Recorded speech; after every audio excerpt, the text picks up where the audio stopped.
Good evening and welcome to the Pope Paul VI Learning Resource Center at the Catholic University of Eastern Africa here in Nairobi.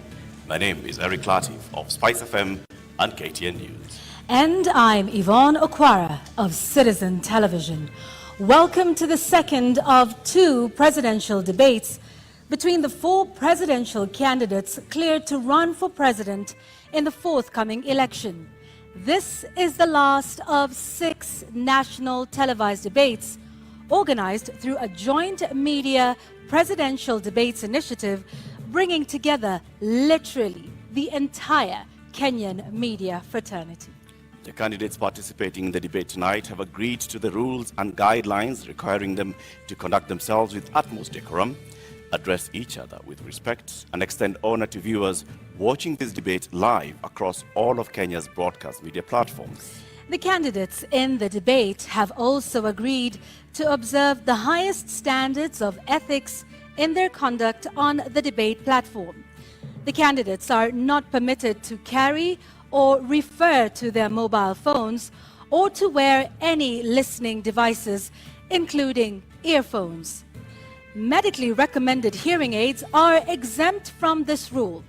But luckily, we have confirmed that none of the candidates is on a hearing aid.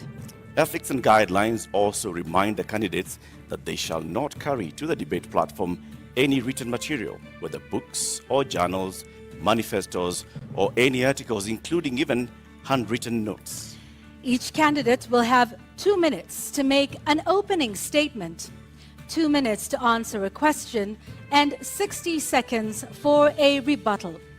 The topics have been carefully selected after a thorough assessment of the state of our nation and the sentiments of the Kenyan voters in various parts of the country. In line with the debate rules and best practice, the questions we shall be asking tonight have not been shared with any of the campaign teams, neither were they discussed or formulated in conjunction with anyone. The questions we shall be asking tonight are entirely our own. An invited audience seated here in the auditorium has also agreed to the debate rules. They have been fully briefed that cheers, jeers, or any other form of noise is not permitted during the debate. The audience has also agreed to the request and requirement to maintain order and civility right through this debate. This debate was to feature 2 leading presidential candidates, Raila Odinga of the Azimio la Umoja One Kenya Party and William Ruto of the United Democratic Alliance, UDA. We have, however, received written notification from the Raila Odinga campaign that he shall not be taking part in this debate. Indeed, but in keeping with the traditions of the Joint Media Presidential Debates Initiative since 2013, the debate is on. And we now make one exception to permit the audience here in the auditorium to help us welcome Dr. William Ruto, the UDA presidential candidate, to the stage.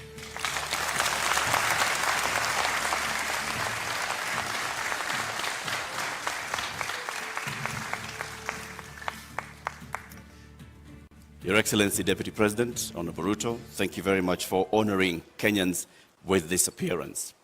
We shall conduct a series of question and answer, and whose topics have already been shared with you. We'll give you 2 minutes to begin with your opening statement before we go to the main thrust of the questions tonight. Thank you very much. William Ruto, a husband, to my dear wife Rachel, who is in this audience, a father, to my children who are also joining me this evening in this debate, the sitting Deputy President of Kenya, a presidential candidate in this election, and I have come here to participate in this debate because I have presented myself as a presidential candidate, knowing very well where our country is. We are a country that is faced with mounting challenges, We have a huge track record of what we have achieved, but there is tremendous opportunity out there for more to be achieved. I believe that this is a Mama Mboga moment. We have 5 million young people who are not working.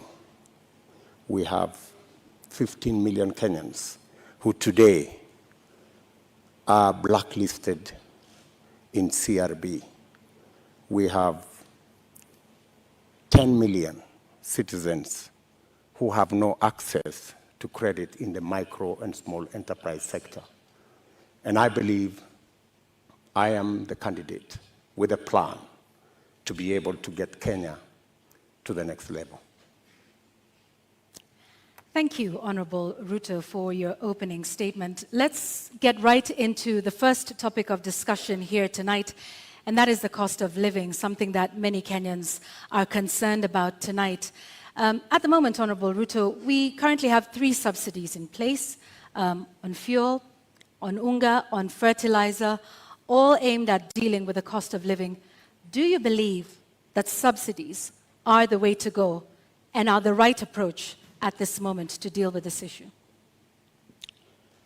I believe that subsidies can alleviate the problem to an extent, especially when we find ourselves in the situation where we are. My position is that we find ourselves at this port because there are certain things we didn't do right. We had a Big Four plan because we foresaw this situation. We were here in 2017. We decided then that it is proper to formulate a plan that included matters food security. If you look at the 4 pillars of the Big Four plan, one of them was agriculture and food security and nutrition. Unfortunately, that plan fell apart. It was actually sabotaged. So we find ourselves in this space because, one, we didn't capitalize our agricultural sector. We actually removed the fertilizer subsidy program that existed, which we just reinstated, I think, 3 months ago.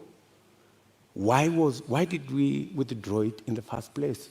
Because to deal with the cost of living, you just have to increase agricultural productivity. And to increase agricultural productivity, you need to do 3 things. Number 1, make sure farmers have access to inputs, fertilizer, seeds, pesticides. Make sure the farmers have the necessary capital to be able to do the farming. And 3, make sure they have access to markets that are not rigged. Unfortunately, we didn't do that, and that's why we find ourselves in the situation we're in. So that's why in our plan, as Kenya Kwanza, we have set out with clarity what we need to do. We have put in place a 30 billion revolving fund to make sure that farmers have access to inputs. We have added a 12 billion shilling expenditure on agricultural extension, because it's not just enough to have inputs. It's also important for farmers to use the latest information on how to get our farming right and increase the productivity of every farmer.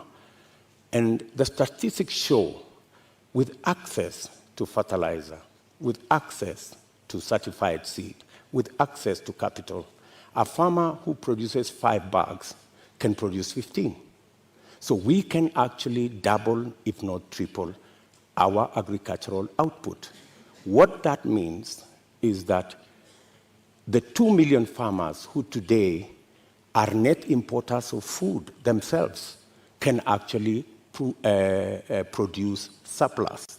And we can make sure that we have sufficient supply that ensures that the prices are reasonable for everybody. So the real solution to the cost of living, especially on matters food, because we all understand the biggest contributor to the high cost of living is the cost of food. The average expenditure of families is 52% of their income. In fact, poorer families spend between 60 and 65% of their income on food. So dealing with the cost of food significantly deals with the challenge of high cost of living. Honorable Deputy President, if I may just interject, what you say today has also been said by you before. In the first term of your administration, you pledged the same, that you are going to deal with agriculture, you're going to support farmers, and that's when the first fertilizer subsidy was rolled in before it was embroiled in scandal. And you'd also promised the Galana Kulalu project. When you say today that the food security aspect of the Big Four agenda was sabotaged, what exactly do you mean? What failed in the Big Four agenda with regards to food security? Precisely that. It was sabotaged. By who and how? Because you know as well as I do that we never got to implement that plan. Immediately, we changed course, and the whole Big Four plan was shelved. And we went on a tangent because of the handshake equation. We went to handshake, to BBI, and the rest is history.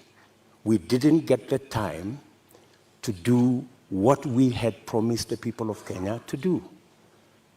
In fact, immediately thereafter, I tried, like has been tradition for me, to support my boss. And many times, I tried to push the Big Four plan to the extent that my boss, the president, asked me that he wanted to do things differently.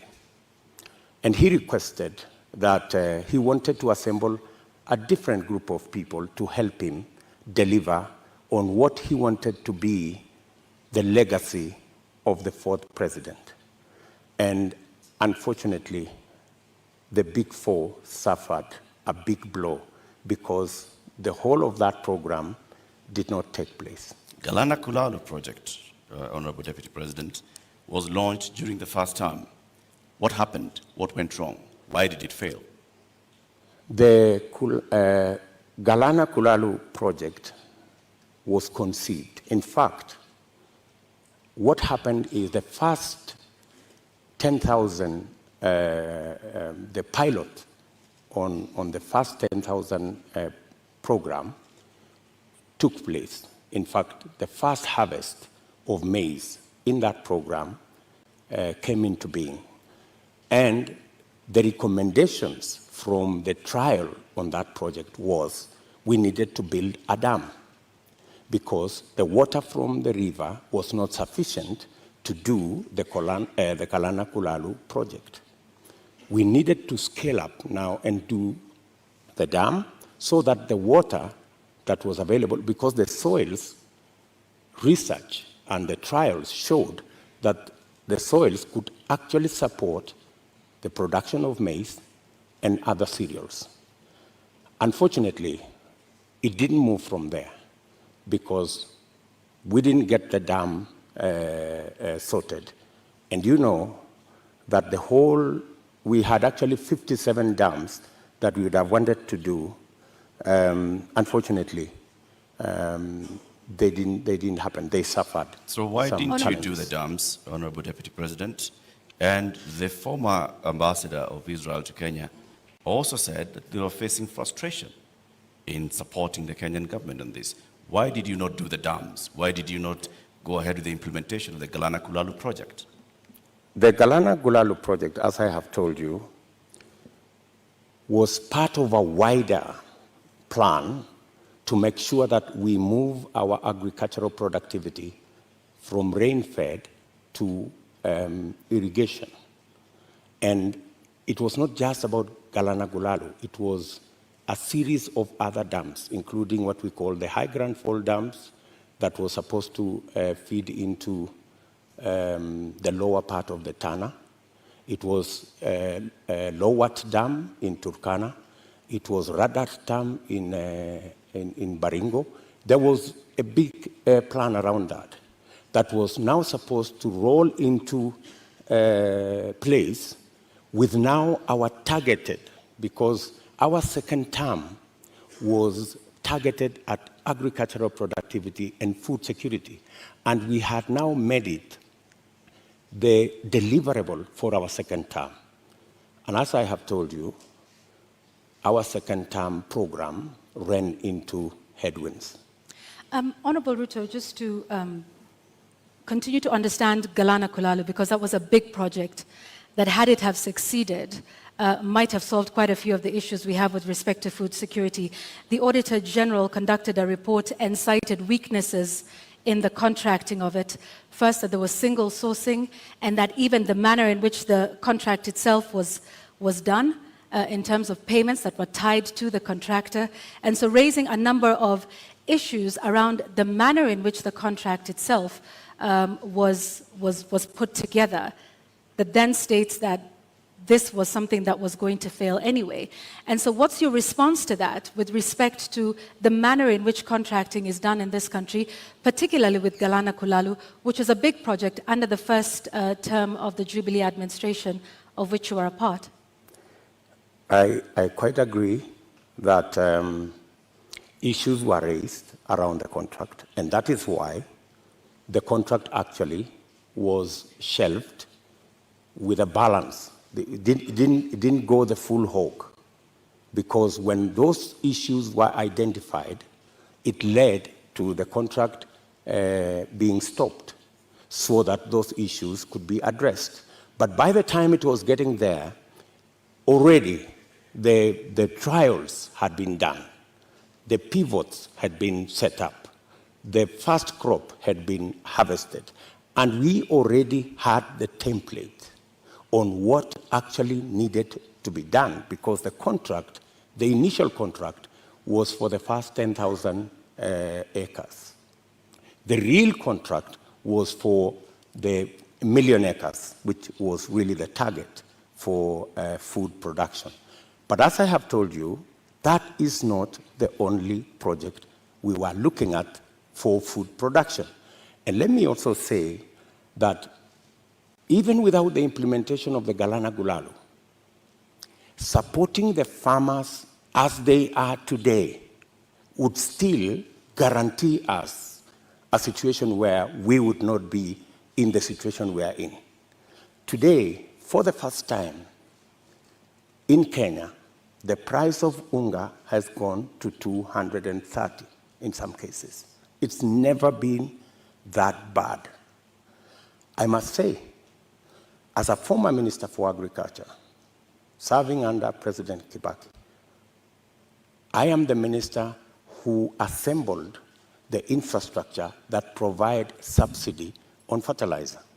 And we saw an increase of 5 million bags of maize when we rolled that plan. When the fertilizer subsidy was cancelled 2 years ago, that is why we are where we are. We are not here because Galana failed. We are here because we didn't do what we needed to do with our farmers the way they are today. What Galana Kulalu was supposed to give us is actually that extra production that would even make it possible for Kenya to export. There is absolutely no reason why Kenya today is spending 12 billion shillings to import maize from Uganda or from Tanzania. We should be net exporters of maize, for example, but we are not. And the reason why we are not is because our agricultural sector is undercapitalized. We have removed the support that farmers always had. And that is why, for the first time, because of the things we didn't do, because of the removal of the fertilizer subsidy, for the first time, the price of unga has gone to 230. Honorable Deputy President, you say that a lot was done in the first term, and that is why we got to a point where in 2017 we still had rise in food prices? In 2017, it was specifically because of drought. And for your information, the prices of flour, maize flour, went to 140. It didn't go to 230. That's the whole difference.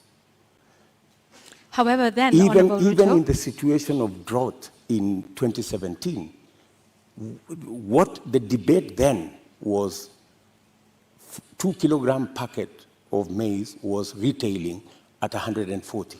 Today, it is retailing at 230 because compounded with the drought, we just did not produce as we should have produced because we didn't support the farmers the way we have always supported the farmers. Honorable Ruto, I'd like to speak about another issue that is a contributing factor to the cost of living, and that is the high cost of fuel in the country.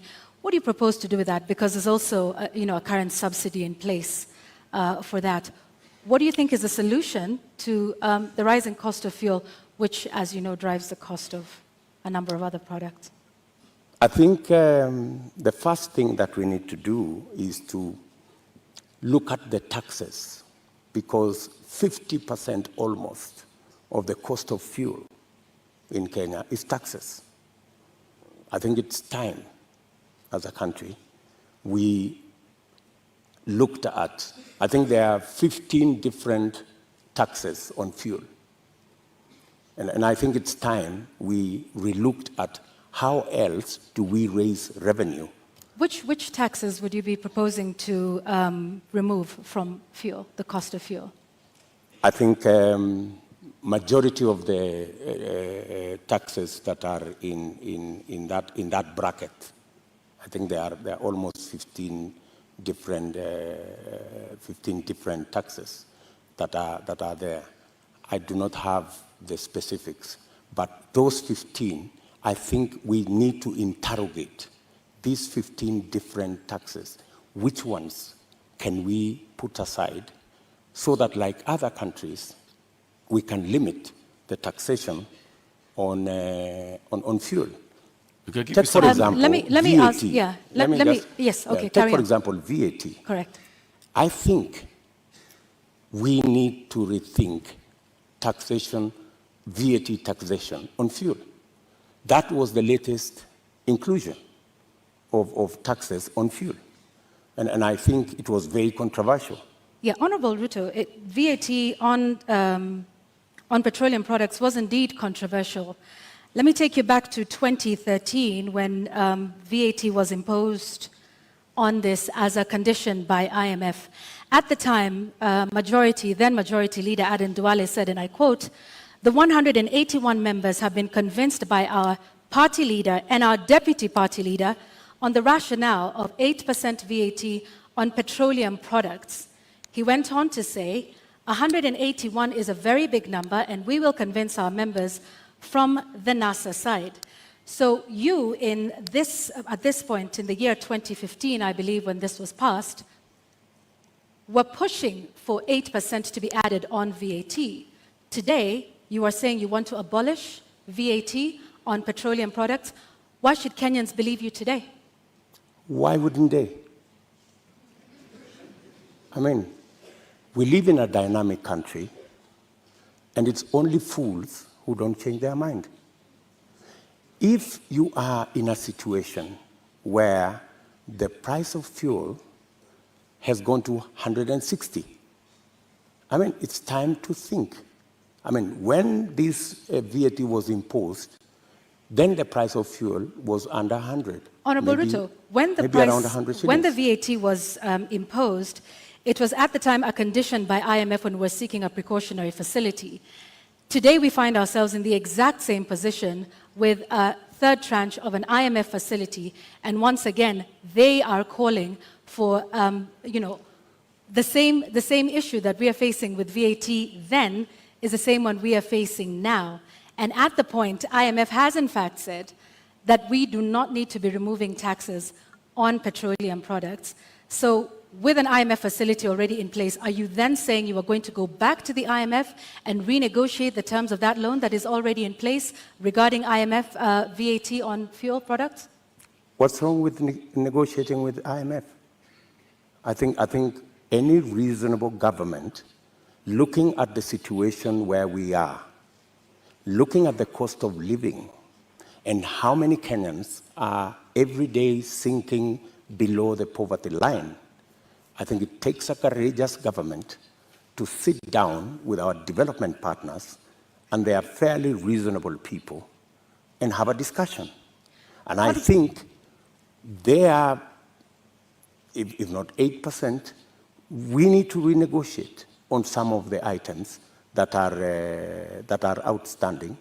And apart from looking at that, there are other instruments that we can deploy. For example, we have the fuel subsidy fund. We need to think about how that fund is being used, how we are deploying it. Are we deploying it correctly? Is it giving us value? And what changes can be made? We need an open and frank conversation with our development partners who support us. And to the best of my knowledge, they are not unreasonable. They are reasonable people, and they can entertain a conversation on negotiating some of the terms that have been offered to us. Honorable Ruto, I think that will take us into our second conversation tonight, and that is on the issue of national debt. And I'd like to pick up just where you left off. You say our partners, are open to renegotiation.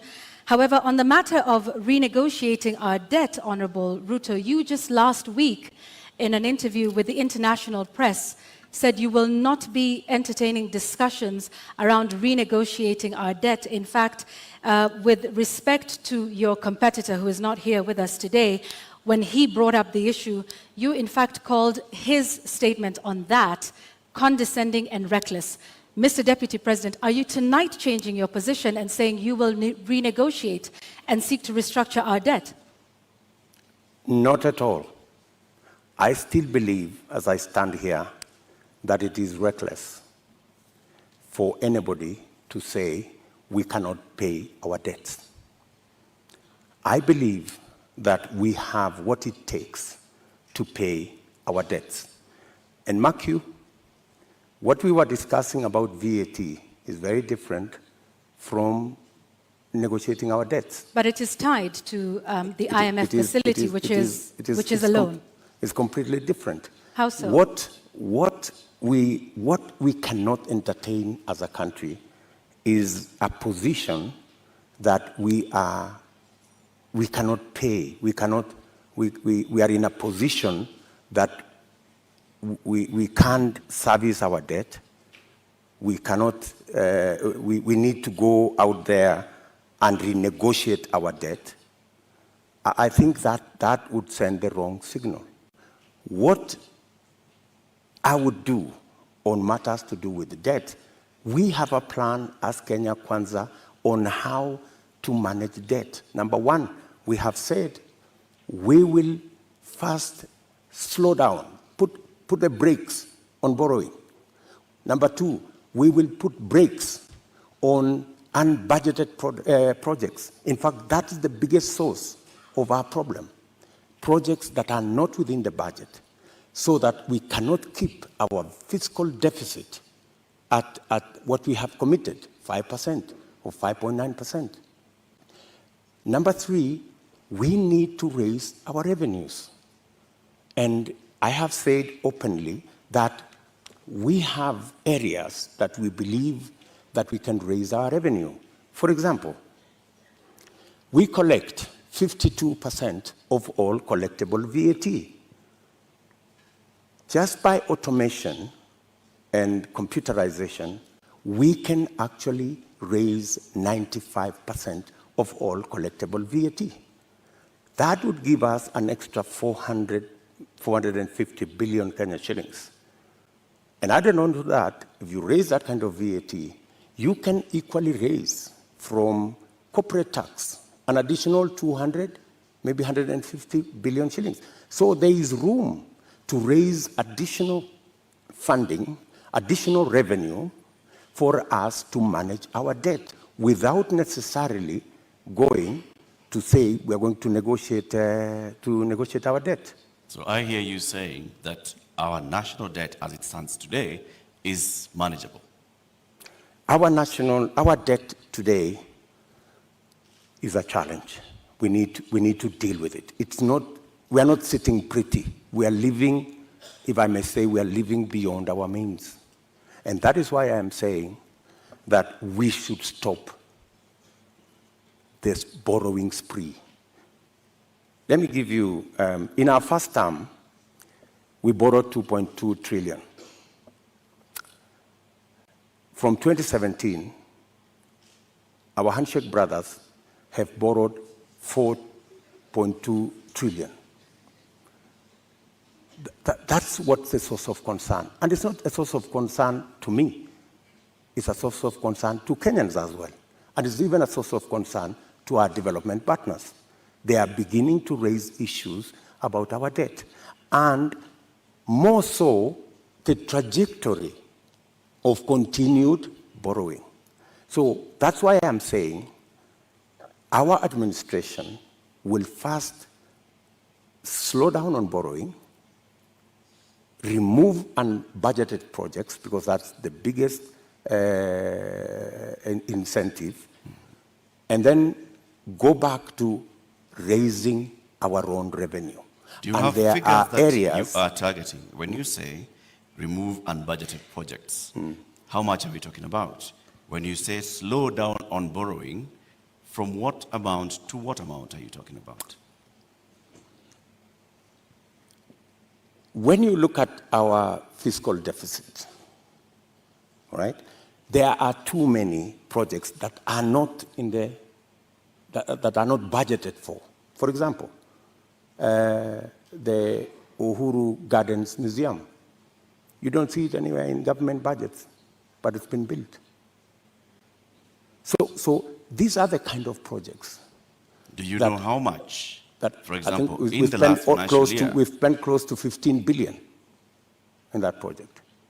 In the last financial year, Honorable Deputy President, yes. Do you know how much of unbudgeted projects we spent? Actually, unbudgeted projects are in the region of 100 billion. Unbudgeted projects. And that is what is spiraling our borrowing. And I'm saying that our first, and that's why, if you go today to the website of the Ministry of Finance, you will hardly find any paperwork there. You will hardly find any, because there are too many projects that cannot be accounted for, that are being done without a budget line. If you look at the expenditure on contingency fund, which is supposed to spend only up to 5% of the budget, sometimes it goes to 50% of the budget. So that is where we need to apply the brakes. And we are saying clearly, we not only have a plan on slowing down on borrowing, we also have a plan on raising revenue in targeted areas. Areas that would give us much more resources to run our budget, number one, and two, to also manage our repayment. And in that particular instance, you may want to know that almost 80% of all our borrowing is actually domestic, which means we are also hurting our own enterprises locally. Access to credit becomes a big challenge. We must think of how We must slow down on borrowing locally and see how we can externalize government borrowing. And it doesn't have to be borrowing. Some of the programs, we must get the stock exchange to take up some of the areas of raising revenue. The stock exchange is a wonderful instrument. We saw it when we were selling the shares of Safaricom. Safaricom was looking for 50 billion. They got 250 billion. It tells you there is a lot of money out there. If we used different instruments, how do we use the different instruments of raising capital for long-term investment using the instruments we have, revenue, and using the stock exchange? So these are avenues that are available for us to be able to take our development forward and minimize on borrowing. Honorable Ruto, while we stay on the issue of national debt for a moment, for decades, the Treasury has refused to make public contracts that have been signed with some of our lenders like the Exim Bank of China or the China Development Bank. You've been part of a government that has refused to make this information public. Why? Those contracts and agreements, in accordance with the Constitution, are public documents. And the public have a right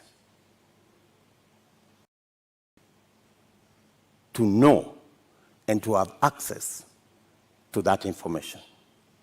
The fact that that information is not being made public is against the Constitution. So, under but yet, the Kenya Mr. Deputy Kwanza President, administration, you have not.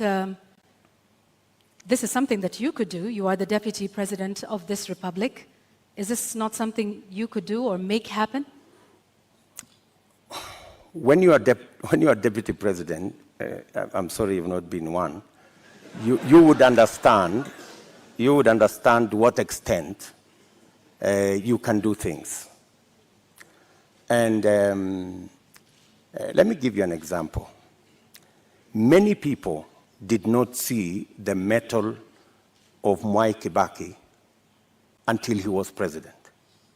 When he became president, he made a sterling job of being president. All along, everybody thought he was a lackluster performer.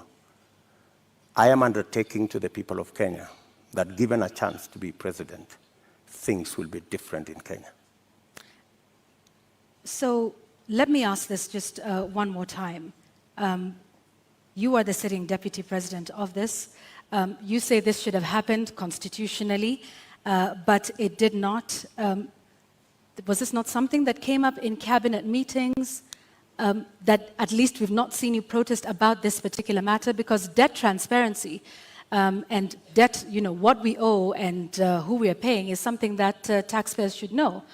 So if you are saying this is something that should have happened but didn't, why would Kenyans believe you when you say that this is something you will do if elected president?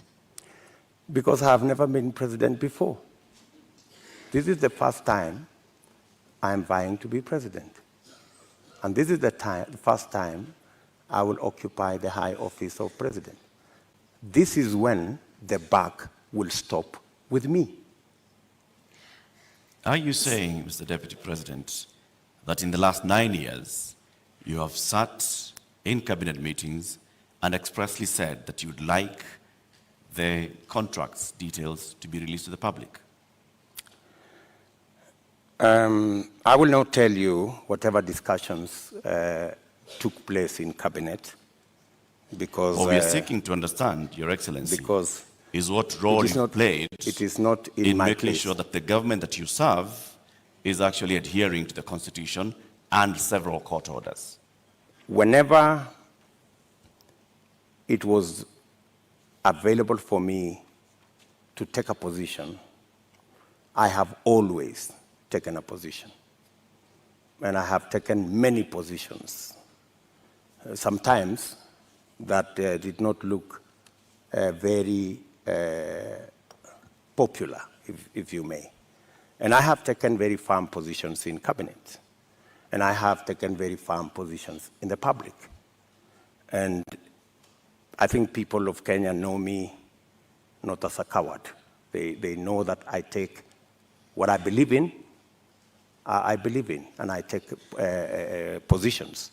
I am saying here that every contract signed by the government of Kenya is a public document, and it should be available to the public.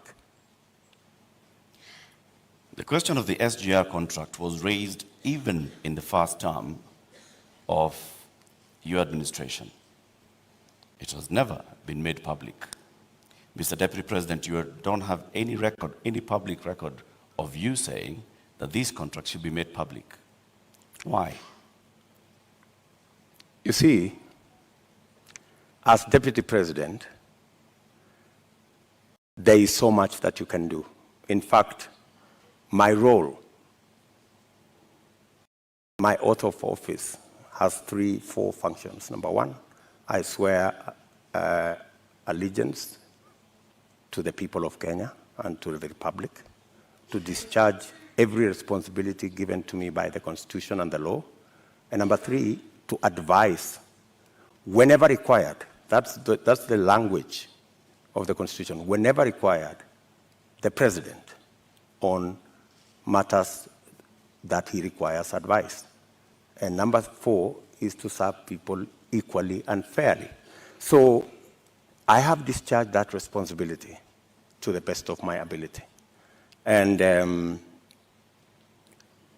I have made my position in regard to the contracts very well known to the right officers. It is not a matter I would have wanted to take it in public for purposes of making sure that the government is functional. All right, I have just one last question on this before we move to our next topic of discussion, because you've informed us about, from what I understand, and you can correct me, Honorable Ruto, about the limited sort of powers of the Deputy President. Is that what you're saying in respect to making these contracts public? You said, and I quote, "I can only do so much as a Deputy President." Absolutely. Okay. However, in previous television interviews, you have stated that you and the President remain accountable for everything that has been done for this.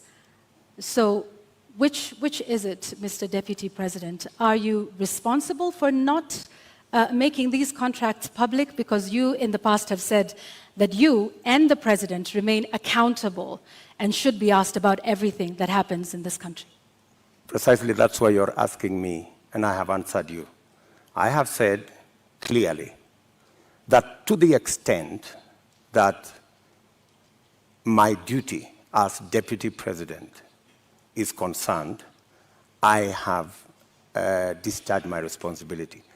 I have given advice to my boss on many issues, including that particular issue. So I have given him my advice, enumerating very well that it is the constitutional position that every contract is made public. I have given that advice to the President as is required of me. So, but you know the buck stops with the boss. Honorable Deputy President, let's now move to the next topic of our conversation this evening, and this will be on a matter of national security. You were recently in Elgeyo-Marakwet County, where you promised the people of Kerio Valley that you do everything in your power to secure them. You've also been visiting other parts of this country, Marsabit, Baringo, Samburu, Laikipia, West Pokot. More than 300 people have died in the last 7 months alone in this country, killed by armed bandits. Livelihoods are lost. Children have not gone to school. Children have been killed. Kerio Valley residents have even petitioned the UN Secretary General, saying that their government has failed to provide them with security. In your manifesto, you say that security is a cornerstone of protecting people's livelihoods. Why has the government of Kenya, in which you've served as an assistant minister, as a deputy president, been unable to secure the people of these counties? I quite agree with the feeling of many Kenyans. In fact, it's yesterday. It's not even last week. It's yesterday. I was in Elgeyo Marakwet, and one of the leaders there told us we have buried 114 people in that neighborhood. So it is indeed a live and serious matter. You have seen me in when we came into office in 2016.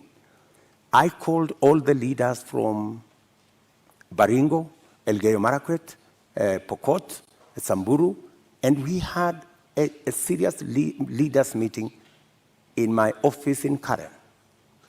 And because of that meeting, for about 3 years, we went round, we mobilized all the governors, and we provided National Police Reserve in all those areas. And the situation was under control. But when we came into the handshake arrangement, a false narrative, very unfortunate false narrative, was rolled out that, all these National Police Reservists in Elgeyo Marakwet, in Baringo, in West Pokot, were actually a militia that William Ruto would use at some point. And all the National Police Reserve were withdrawn. A very reckless act. And with the withdrawal of the National Police Reserve, the situation went south. And that is why I was saying yesterday in Elgeyo Marakwet that we will do whatever it takes. And today, there is a program to build security outposts. And I'm saying, whatever it takes, even if it means bringing the military and military installations to support the police in some of these areas. In fact, you just reminded me, yesterday I overflew a huge tract of land where 3 years ago I was standing there and it was all maize. Yesterday, they haven't planted there for the last 3 years because of insecurity. So insecurity is not only causing our children not to be in school, it is causing starvation, it is causing death. Yet, people want to treat it casually. But Honorable Let me Deputy tell you, President, let me just... in the last 3 years, Mr. Deputy President, you have not spoken out about the issue in Kerio Valley. You have not said anything about the killings that have been taking place, like they told you, 150 people buried this year. You spoke about it only yesterday. Where have you been in the last 7 I have months? always been there. In fact, if you go and ask those people in those regions, I have always been present. We have buried many of those people with our own money. We've taken many of those people to hospital with our own money. I have deployed my personal resources to deal with that situation because I know it was a political political agenda. You know, the withdrawal of the National Police Reserve was really an unfortunate act. But because it was intended to punish William Ruto, you know, never mind that many people lost their lives, is a real tragedy. But that is the nature of our politics in Kenya. Honorable Ruto, unfortunately. Honorable Ruto, you're saying that was done to punish you?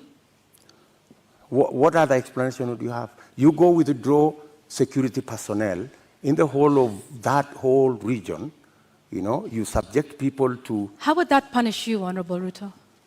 Because I am the one who had led the whole, in fact, I am the one who had taken charge. In fact, I was there every 2 weeks in that region. I was there every 2 weeks. I am the one who mobilized the resources. I am the one who mobilized the security men, the identification of the National Police Service. And so it looked like it was about me. It was never about me. Did you mobilize those resources on a personal basis or as deputy president? As deputy president. So why would your government punish the deputy president? You live in Kenya, my good friends. And I am failing to understand it, sir. And you know... Are you telling the people of Kerio Valley that 150 of them have been buried this year alone just because a government is punishing the deputy president? Not just that. The Kimwarer and the Aror dams were cancelled intentionally to punish my supporters. That's it. We will come to that, sir. You, as the deputy president, consume intelligence reports. Tell us, over the last 30 years, what is it that has led to this continuous cycle of violence in Kerio Valley, in Baringo, in Samburu, in West Pokot, even going as far as Marsabit County? What causes this, and what will you do, knowing the intelligence that you have?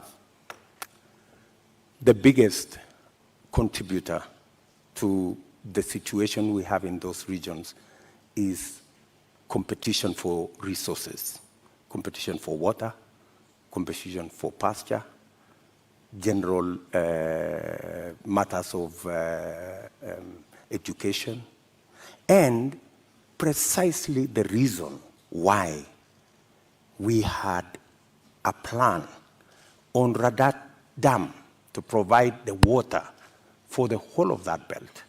Aror, Kimwarer, Lowat. These are dams that my thinking was, if we provide water in these areas, we can sufficiently roll out irrigation. For your information, that whole Kerio belt where people are fighting, it is a granary. We have the best mangoes from that region. We have very good soya that can be grown in that region. The only impediment is water, access to water. And there are enough rivers to be tapped. My solution to the whole of that region is twofold. Let us provide water for livestock. Let us provide water for irrigation. And let us get schools developed, as well as making sure that we provide road infrastructure. That's why we rolled out the road from Parbelo, cutting across that region, to come out on the other side in a place called Marich Pass, through Tot, through Chesongoch. And now there was also the road that was supposed to connect Kapedo from the other side of Turkana coming to Nakuru. Opening up that area is the solution. Opening up that area in terms of infrastructure and opening up that area in terms of water infrastructure will provide the solution. Unfortunately, there are people who don't see it that way. So you say that the Aror Kimorel Dam, you recently said that you are going to complete it should you be elected president. Yes. Why did it fail? I will. Yes, I will. It didn't fail. It was meant to fail. I mean, let me tell you. As the deputy president, sorry, sir, to just interject. As a deputy president, and like I started by saying, you've been minister before, you've been an assistant minister, we are talking about violence that has been taking place for decades, not just in the term that you've been deputy president. So this is not about you being punished now, unless you're telling us that for a long time, there are people that have been scheming to punish William Ruto by killing the people of Kerio Valley. That's not what I'm saying. I am saying we had a solution. We had close to 5,000 National Police Reserve. In fact, we have, we'd even moved a step forward to provide armored vehicles to make sure that we can follow whoever these criminals are right? We had a plan. Unfortunately, that plan was frustrated. And you know, the plan was, let's provide a national police reserve. Then, let us construct the roads. Then, let's provide water infrastructure. And then, let's provide school infrastructure. That way, you ease out people from that situation where they are today to a new environment where they appreciate education, they have food to eat, their animals have water and pasture, and then you can develop that region. In fact, in my mind, that's where the future of Kenya is, because we have huge tracts of land in that region. Honorable And the fact Ruto. that people have been fighting in that region forever doesn't mean that they should continue fighting. Honorable We should Ruto. find a solution. Honorable Ruto, let's go back to the issue of water, and you've mentioned the Kimwarer and Aror dams. And you say that as well was cancelled to punish you? That Well, was some of the court cancelled for filings- political reasons. For political reasons. Well, some of the allegations that have been made, by the DPP in court is that payments were made contrary to the law. They were not processed through the consolidated fund. That in fact, this was all done to ensure that there were kickbacks, that the government made advance payments, including 11 billion shillings in excess of unnecessary debt to, this is what they're saying, which prosecutors say were to go to, friends and co-conspirators of this scheme. If this is what you allege, are you alleging tonight, Honorable Ruto, that there is a big conspiracy between the DPP, between the courts, and also politically with respect to the Aror and Kimwarer dams that are now in court? For your information, Aror and Kimwarer was signed at the same time with other government projects, signed by the same companies, funded by the same financiers, and they were signed not with me, witnessed by the President of Kenya. So these are not projects that were cooked at night or in some dark corner, right? How come that the only projects that did not go through is Aror and Kimwarer? All the others went through. That's number one. Number two,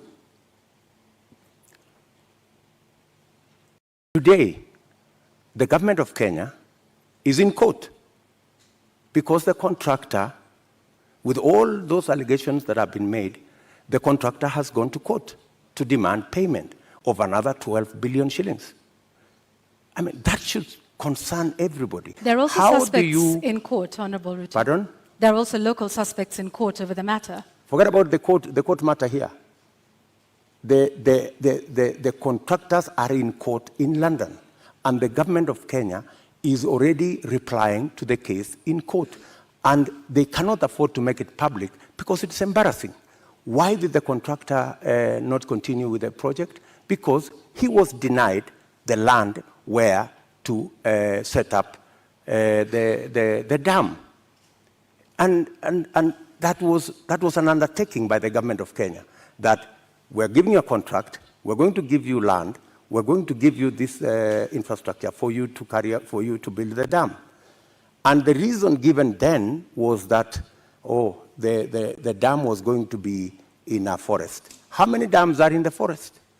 We have Yamo Dam. We have Yamo Dam in the forest. We have many other dams in the forest. So I think, we have to be honest with ourselves. And that's why I am looking forward to the day somebody will step forward and actually tell the country, how will the government of Kenya lose 20 billion shillings that was supposed to build Aror and Kimwarer, and yet there is nothing on the ground? What was this? What was this sinister motive? Do you believe money was lost? I don't believe any money was lost. And even if money was lost, people should be taken to court. But you said around 2019 that it was 7 billion shillings that was lost. No, and not I the didn't say that. 21 that was being that. alleged by the DPP. I didn't say that. Check my statement. I am very clear about what I said. I said 7 billion shillings was paid. Right? That's what I said. And for your information, I said that 7 billion shillings that was paid was actually insured. The reason we should be asking is, why hasn't the person, the company who insured that money, why haven't they been asked to pay? Because the company that insured that 7 billion is a well-connected company. That's why the demand letter has not been put to them. So what you're alleging... And you see, Kenyans will one day really marvel at what really happened in this Kimwarer and Aror Dam. You will Ruto, be shocked. Tell us what really happened, because what it sounds like is you're alleging the investigating authorities, the DPP, the courts. There are suspects in court at the time, including former Cabinet Secretary Rotich, who I believe was charged afresh a couple of months ago over this issue. If this is all politically instigated, are you then saying that all of these authorities, different arms of government, are conspiring against you, from investigators to the DPP to the courts, to punish you, Honorable Ruto? Let me ask you, that matter has now been in court for 4 years. It has not moved an inch. It's been dancing. You know, this person, today you're being charged, tomorrow, no, remove this person, the next day, remove this person, the next day, change the charges, because somebody is actually waiting for another government to come and carry the shit, unfortunately. And that's what's going to happen. That's why that case has never moved an inch. Mention after story after story. I mean, surely, how can we lose 7 billion, another 12 billion that is going to be incurred by this government? And it's an act of political convenience. You just said we didn't lose 7 billion. No, I'm just saying eventually we will. I mean, if it is not sorted out. And that's why I'm saying when I come into office, I will make sure that the money is not lost. And I will make sure that the impediment imposed on this project, we will provide the land. The contractor will build the dam, and we will move ahead. To conclude the matter of national security, I think we'll also touch on constitutional implementation here. Over the last 9 years, Deputy President, you have been chairing the Intergovernmental Budget and Economic Council. The Constitution establishes, under Article 204, the Equalization Fund, which was meant to fast-track development in some of these marginalized areas, the ones we've been talking about, and many others, to help them with water, roads, health, education projects. Why has this fund never been operationalized? Two things. My chairmanship of the Intergovernmental Budget and Economic Council extends to a limit. The issue you have raised about Equalization Fund is actually in the ambit of the summit, which is chaired by somebody else, right? As chairman of the Intergovernmental Economic and Budget Council, in fact, governors listening to me today, they know that we did a perfect job, especially when it came to transfer of functions, a function that was supposed to take 3 years. We made sure that we worked day and night because we wanted to get devolution rooted and moving. We completed that exercise in a record 1 year instead of 3 years. We have since worked with county governments, and many of the governors will tell you that I have provided leadership as chair of the council on every matter, whether it was grants, whether it was matters to do with conditional grants, whether it was making sure that there is a balance between what goes to national government and what goes to county governments. The whole of that trajectory, whether the issues to do with settling matters with the former local government authorities, assets, liabilities. I have been working on that with many governors, and we have made tremendous progress, including the final one that we concluded the other day, where counties now, as entities, can borrow money. As entities, like Kipia County is the first that is going to have the leverage to borrow money. So I have a track record on what I have done. Thank you, Mr. Chairman of IBEC. Now let me ask the question to the Deputy President. Why has the Equalization Fund never been operationalized 12 years after the promulgation of the Constitution? The It has Equalization a 20-year Fund, window. as Deputy President I can answer, the Equalization Fund, halfway through, there was a big argument between who will implement this Equalization Fund, because it was under the national government. The counties argued that because there are 14 listed counties to benefit from this fund, why don't we give this money to the counties? Then there was a problem of trying to get the regulations on how this fund would work out. And it dragged on the contestation as to, and some projects were implemented, some water projects were implemented, some road projects were implemented. But the argument continues to be who should. At some point, the law was actually changed to include counties beyond the 14. And that became another big argument.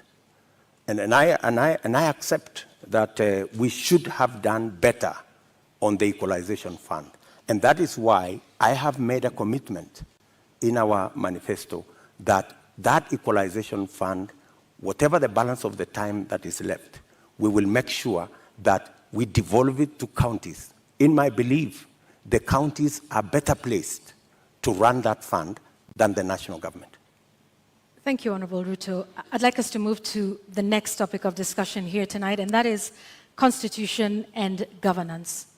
13 years since the adoption of the Constitution of Kenya 2010, citizens continue to complain about non-effective implementation and a weak culture of constitutionalism. Honorable Ruto, which part of the Constitution of Kenya do you think has not been implemented with fidelity, and why? I think we should sort out the two-third gender rule. I think we owe it to the people of Kenya, and especially to the women of Kenya, that this part of the Constitution is implemented. I believe that we need to sort out certain matters to do with devolution, like the one I have said, the Equalization Fund.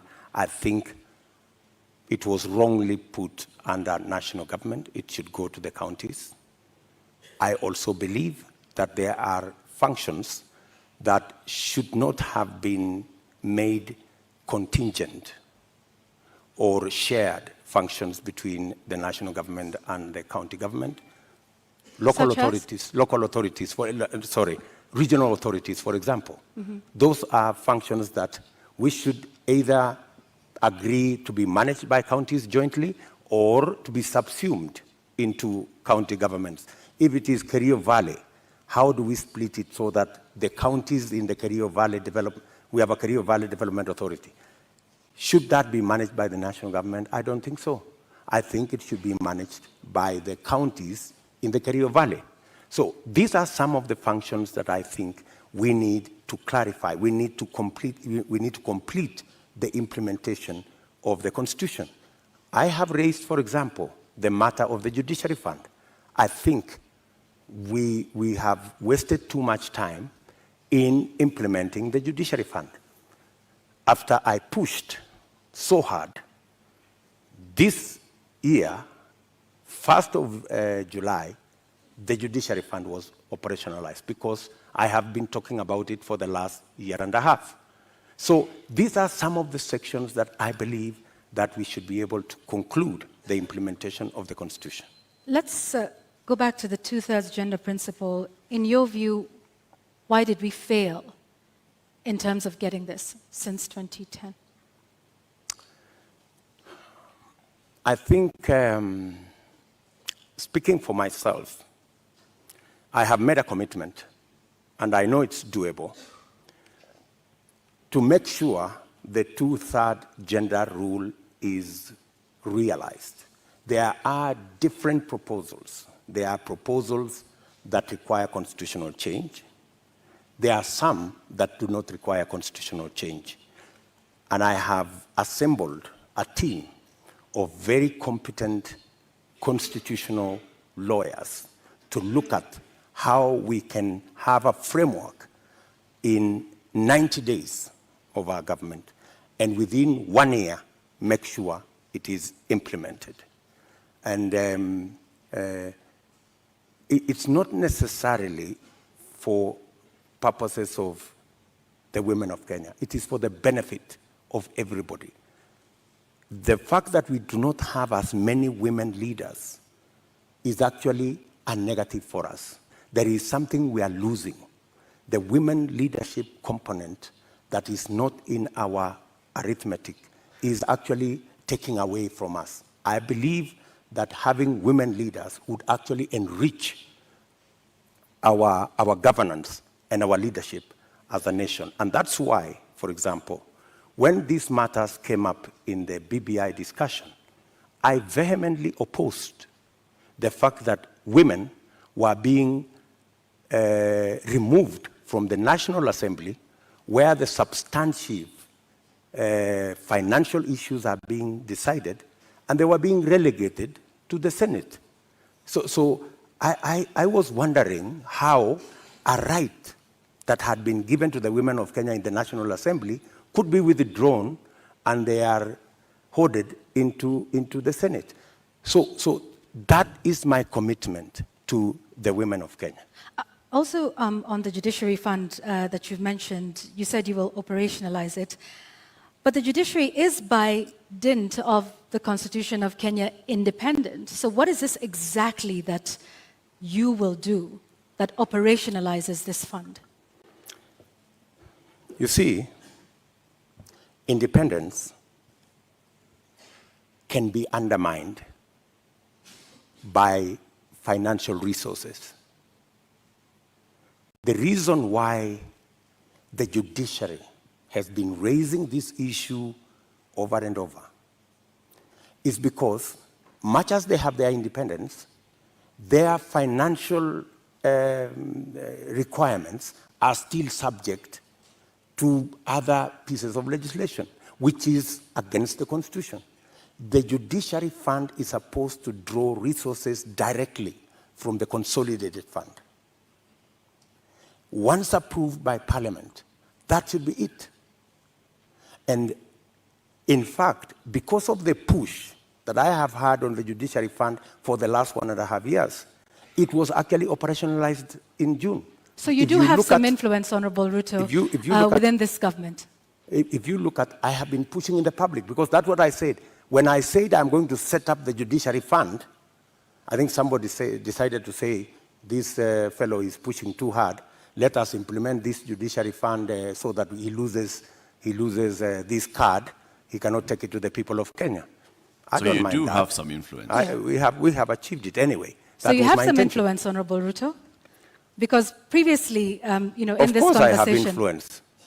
But in this conversation previously, you have said there's limits to what the Deputy President can do. I have influence nationally on pushing agendas. I may not have... Such as disclosure of SGR as Deputy President. I didn't push the Judiciary Fund as Deputy President. I pushed it as a leader. Why couldn't you do that then for a number of the other issues that we have discussed here tonight that you have said you did not have influence over? I have pushed back, for example, on the issue of the BBI. I pushed back heavily, and I deployed a lot of influence. And actually, by God's grace, we managed to stall it.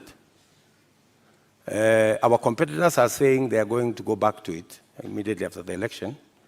But I think it was a complete waste of resources, and it was actually not made in good faith, because a constitutional change that seeks to undermine the independence of the judiciary is a dangerous constitutional change.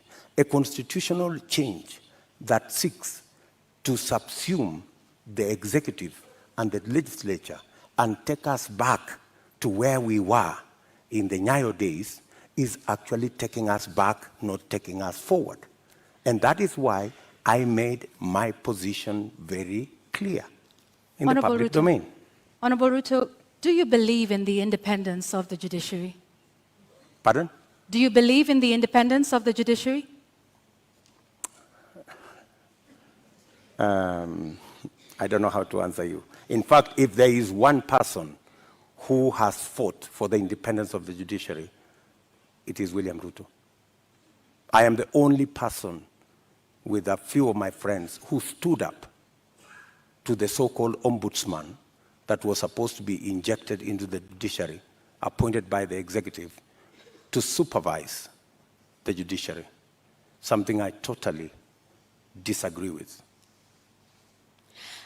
You talk about you being the biggest defender. However, the administration which you have served since 2013 has been cited several times for disobeying court orders. Let me give you one example, or a few. Former Air Force commander waiting for 6 years to be restored to his rank and given 71 million shillings compensation. NYS service official injured in the line of duty, yet to receive 3.6 million shillings by the courts. There is a number of those, including the matter involving the swearing in of judges. This is an administration in which you sit. In fact, former Chief Justice David Maraga has often lamented the executive's disregard of court orders. You are the second in command of the executive and of the Republic of Kenya. What are your thoughts then around the independence of the judiciary, and why have there been so many court orders disobeyed under your watch as Deputy President? Two things. I am an ardent believer in the independence of the judiciary. When the judiciary issued a ruling nullifying our election, I went out of my way to persuade my boss for us to go back and do the election again. Because much as we criticized that judgment, because we believed that we had won that election fair and square, but because of our commitment and belief in the judiciary, we still obeyed the dictates of the judiciary. That's one. You have raised incidences where, of course, judgments have been entered against government and they have not been sorted out. And I quite agree. And in fact, that was one area we identified even as we developed our manifesto. If you look at our manifesto, we have squarely identified that as an issue, that we cannot continue this situation where government leads in disobeying orders. Honorable Ruto, yes, that's indeed a good matter for me to interject. Just hang on one second, Honorable Ruto. Yet you have sat in that administration which has defied court orders. We haven't heard you raise issue on that. And in fact, now that you brought up the 2017 Supreme Court petition, you were rather unhappy with the Supreme Court judges. You called them those 6 people. You called them Wakora. Does that demonstrate respect for the judiciary? In fact, I had occasion to have a one-on-one with Maraga. And I told Maraga an incident when I first came into Parliament. I met Paul Muite, a seasoned lawyer and a legislator, and he told me this, which has really stuck in my mind. He told me, young man, when I first became a member of Parliament in 1997, 98 actually. So he told me, when you support a government, it also includes criticizing that government when it goes wrong. So part of supporting a system is pointing out when you think they are not doing the right thing. Criticizing them is one thing, Honorable Ruto, but calling them wakora, which means conmen?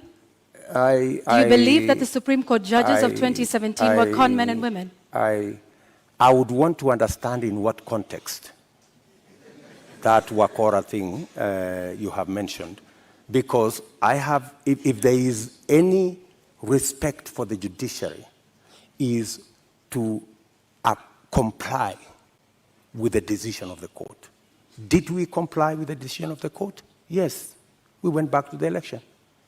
But you haven't in many of the other court orders that we have cited here tonight. We went back to the election. And the admission that the fact that there are so many outstanding issues and the fact that I have singled them out and they are part of what I intend to sort out is actually halfway the solution. I don't think if you look at the manifesto of our competitors, they have recognized that as an issue. I have recognized that as an issue because I believe in the independence of the judiciary. I believe government should lead from the front in obeying court orders. And in fact, we have said in our manifesto, if you read it clearly, it says we will look at all judgments that have been entered against government. And we will develop a mechanism to make sure that within 1 year, we comply with all judgments entered against government so that even as we drive the country to obey court orders, we lead as government from the front. Let's talk about something else, Mr. Deputy President, and this is with regards to leadership and integrity.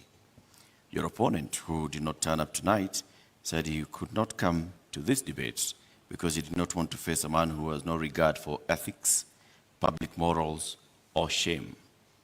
How do you respond to that? Do you sincerely believe that that is the reason why he's not here? I don't think so. I don't think so. My competitor is not here because he doesn't have a plan. He doesn't have an agenda. He cannot articulate anything to the people of Kenya. That's why he's not here. Secondly, my competitor is not here because he doesn't want to answer difficult questions. You know, he's been part of this administration, the handshake administration, for the last 5 years. KEMSA happened, and many other things happened. In fact, my competitor could not come here because he's not the real candidate. He's a project. At this moment, Honorable Ruto, just one moment, just to remind our members of the audience that they agreed to abide by the rules of the debate, and that involves no cheers, no jeers, no noise. Honorable Ruto, I'm sorry I interrupted you. Please carry on. Sorry. So, I mean, that's the reason. So these are just scapegoats. You know, he's dodging difficult questions. He doesn't want to answer. His allies, the handshake allies, Mr. Deputy President, there are expectations that are laid out in the Constitution and in law with regards to the character and the values that a leader should have. Do you think when you go out in public campaigns and you use terms to describe your fellow leaders, that demonstrates you as somebody with great values, fit for leadership?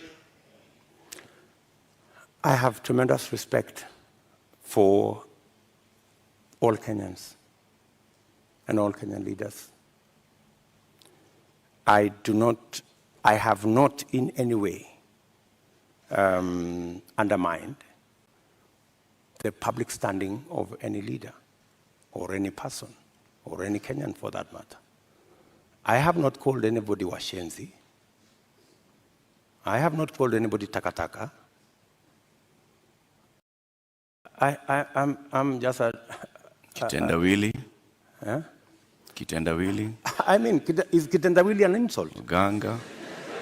Huh? I think we have all come to understand what kitendawili means. Mr. Deputy President, there's public perception that associates you with a rather good appetite for acquisition of property, particularly land. And this has been mentioned many times. Questionable acquisition of land, this has been said publicly, Taita Taveta, in Transmara, the former Vice President's house, the late Joseph Murumbi, and others. In fact, there was a conviction in court with regards to 100 acres of land that you were ordered to surrender back to its rightful owner and also pay some reparations. Does this public perception affect you? For your information, that's why I am proposing in our manifesto to deal firmly and squarely, institutionally, with a fight against corruption. Because allegations are made, left, right, and center. Any piece of land that I have is legally acquired. In fact, I think we need to discuss the Muteshi land. You've talked about the 100 acres. I was a victim of fraudulent sellers of that land. What the court ordered me to do was to pay for the 3 years I had occupied the land. And they calculated and said the income from this land would be approximately 5 million shillings for 3 years. And that's what I paid. The people who sold the land to me were taken to court for fraudulently selling the piece of land to me. Those people are in court. The Mr. Deputy President, Taveta, my question was, all these allegations. Taveta land issue. There was that, there's a Taveta, there's Taveta Western land Hotel, issue there's Transmara. As a person, Yes. as a person, what does this make you feel when you hear that there's all this public perception about you and irregular acquisition of land?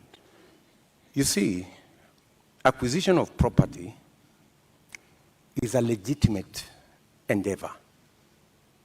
How you acquire it, if it is legitimate, you've paid value for it, and I want to tell you, I have paid value for any property that I have.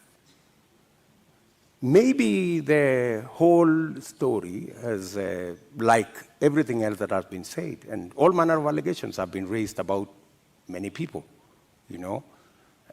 My competitor, Dominion land has been mentioned about him, Molasses land, so many other pieces of land. Does that make you guilty? Not at all. I think the presumption of innocence and the fact that I can stand up to scrutiny. And for your information, I am probably the politician in Kenya that has been audited, left, right, upside down, inside out, on any matter, you know? And maybe because I have raised my head beyond what many people think I should. If I was a quiet business person, I am sure I wouldn't attract the same kind of labeling that I've been subjected to. How much is enough? Enough is enough.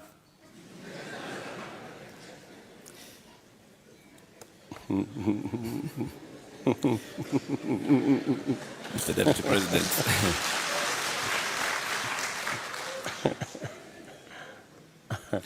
Mr. Deputy President, we'd like to conclude this conversation with the election preparation. We're just 2 weeks away to the August 9th general election. You've previously said that, yes, you are willing and ready to accept the outcome of the election. Are there any circumstances under which you will not accept the outcome of the election? For a minute. Accepting the outcome of the election includes going to court if you have an issue with the results. That's accepting the outcome of the election. Okay, you say my competitor has won. I have a doubt, and I will go to court. Why I made that deliberate statement is because we have had a situation in Kenya where every other election we foment a crisis around refusing to accept the outcome of election. And it has cost us lives, property, and many other things. And I needed to be on record, and which I am, that I will accept the outcome of this election. I know that the people of Kenya will make a choice. If it is me, I will prepare to govern the country on day one. If it is not me, I will accept that my competitor has won. If I have any issue, I will go to court and accept the outcome of the court. Honorable Ruto, we've come to the end of this conversation tonight. We would like to give you 2 minutes to give us your closing statement tonight.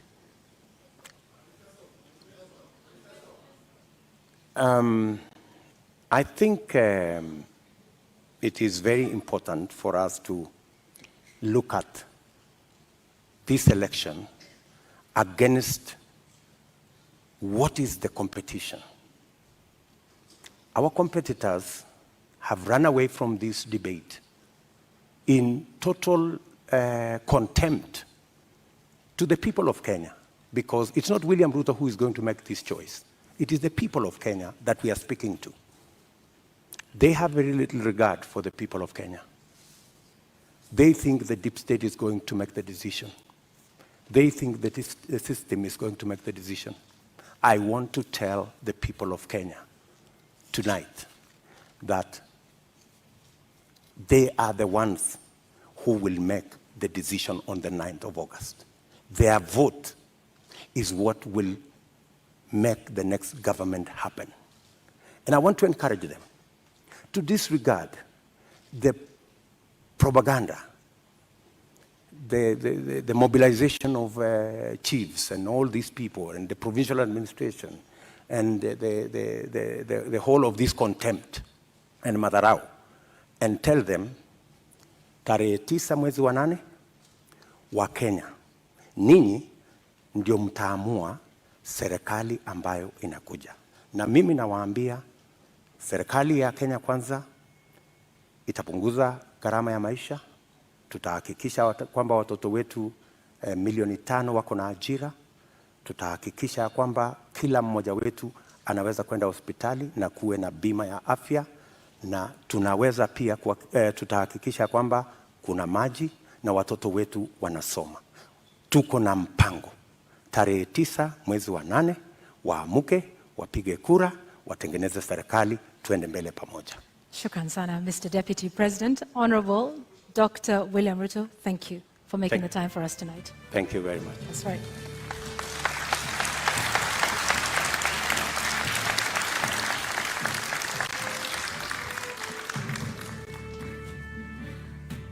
Well, ladies and gentlemen, and the viewers here in the audience, following this at home, and of course those here as well, we have to end it here for now. Our appreciation to Dr. William Ruto of the United Democratic Alliance for honoring voters with this duty to a public televised national debate. We thank you again. And indeed, that marks the end of the 2022 Joint Media Presidential Debate Series. The next presidential debate shall come to you without fail, and inshallah, in July 2027, at a date to be announced by the Joint Media Presidential Debate Secretariat. We thank you for watching. My name is Eric Latif of Spice FM and KTN News. And I'm Yvonne Okwara of Citizen Television. Good night.